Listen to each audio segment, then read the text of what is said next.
So me and Nomad Sculpt go way back to 2022? I don't know, it's been almost 2 years, I think. As soon as I found out this app existed and I installed it, I fell in love. Love at first sight. So when I first got Nomad, I was still using this really old iPad. I think it was the first iPad Pro that came out that I still was using, but it became terribly hot when I used Nomad. So I was like, it is time. It's time to get a new iPad. That's when I got this iPad. This was an iPad Pro 2022, I think, and it has 1 terabyte. So that would mean it has 16 gig of RAM. So since then, it was just me, my trusty iPad, and Mr. Nomad. And it was my favorite thing. Get away from my desktop, close off Zbrush when I'm done with work, grab my iPad. To be able to sit on my couch and sculpt was just so nice. Go to a cafe, even sit in nature. I used to live in Sweden and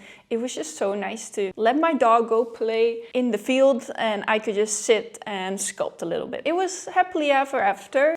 Until we saw the announcement for Zbrush for iPad. Deep in my heart, I was feeling I'm probably gonna love it more and I'm probably gonna have to say goodbye to Nomad because it's Zbrush. And Zbrush really was my first love, you know, when I used to hate 3D modeling when I first got it in school until I tried Zbrush. That's how I really got into sculpting, 3D modeling, and when the day finally had come and Zbrush was released, of course, I downloaded it and straight up, I didn't go for the free version and I bought the full subscription. We'll get to that later. There's a few things I really love about Nomad and a few things that I really love about Zbrush for iPad. This is just personal experience and my personal opinion, my personal situation, so take it for what it is. What I really love about Zbrush for iPad is the fact that it really feels like Zbrush to me. Like it really is Zbrush for iPad. And that's nice because I know all the tools. I know, oh, I'm looking for Dynamesh and my Zero Mesh and I know how everything works and I can find it all in the app. What I noticed is that it can handle a lot of polygons as well. I thought maybe my iPad would get hot again or would have a hard time controlling those polygons, but that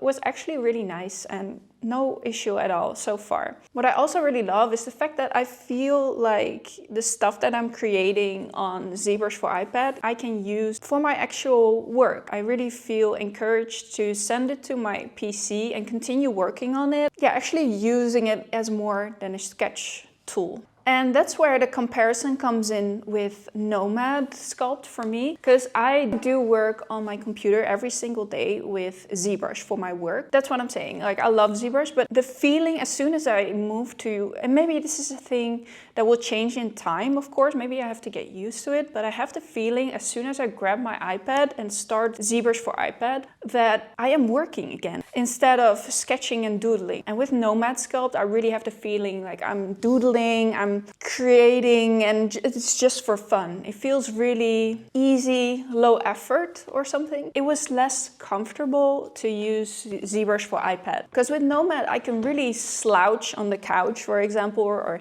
sit in a cafe and even you do everything with one hand. Like it's possible to do that. In Zbrush there's a lot of cool shortcuts and ways to do things quickly, but there's also like a shift key that you can use. Like you can hold shift and smooth, for example, which is very much like Zbrush on desktop and which is nice that it has a lot of shortcuts. But then again, it feels like a lot more effort and less casual when I'm sculpting. This also probably has to do with getting used to it because I haven't used it that much, so it maybe feels a bit like, yeah, awkward still or something. But I did notice like I have to sit up straight and actually have some room for my arms to move around with Zbrush. So I kind of almost feel like I want to sit at a table or a desk when using it. And with Nomad Sculpt, I really feel like I just want to sit on the couch and slouch, which I cannot do with Zbrush because I kind of need two hands. Also, in terms of navigation from the camera, I prefer using Nomad. Like the camera moves more smoothly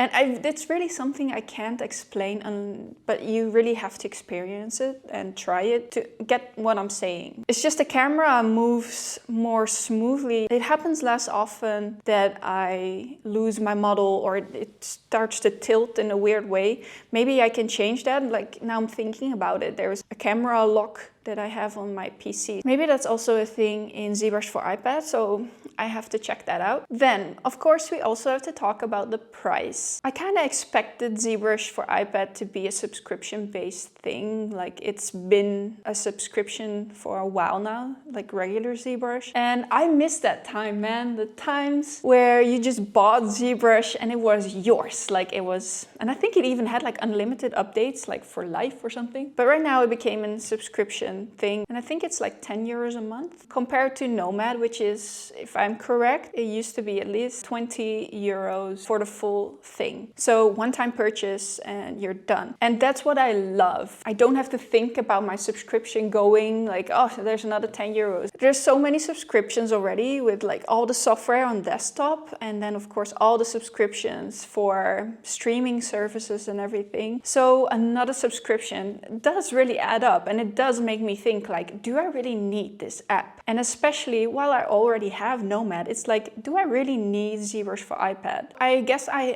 am lucky for being employed as a teacher as well. So I can get a teacher pack if I would want to, because I'm also teaching students Zbrush for iPad comes included with that. So if you're a student, I think there's also student licenses, so I would recommend checking that out because maybe you can get a discount. If you don't have a lot of money to spend and you don't use Zbrush professionally, or you just want to have a sculpting app for fun, I would 100% recommend going for Nomad instead of Zbrush. But if you have a lot of money to spend, then I'd say get both maybe. So yeah, this is just my experience with both of the apps. Like I said before, I'm still exploring Zbrush for iPad, so maybe I've said some stuff and you're like, what the fuck, Zeus? This is not correct at all. Well, this is just my experience so far. So my little conclusion, I'll be very honest, I will probably stay with Nomad mostly.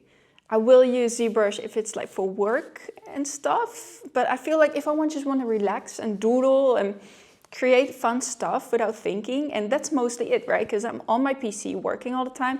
When I grab my iPad and go somewhere and sit on the couch, I want it to feel like casual and fun, not have to worry about my polygon count topology and stuff. But that's just because I use it for that, right? It's like I use it for doodles. That's also a thing. I don't really care about how my topology looks because it's just for a fun image or a fun doodle or getting creative, get juices flowing or something. So if you want nice topology and you want to use it for work, I recommend using Zbrush. If you're like, I just want to have fun, easy, simple to use, that's also a thing because Nomad is really easy to learn and to understand. Yeah, I would definitely recommend Nomad. So have fun sculpting. See you guys later. Bye.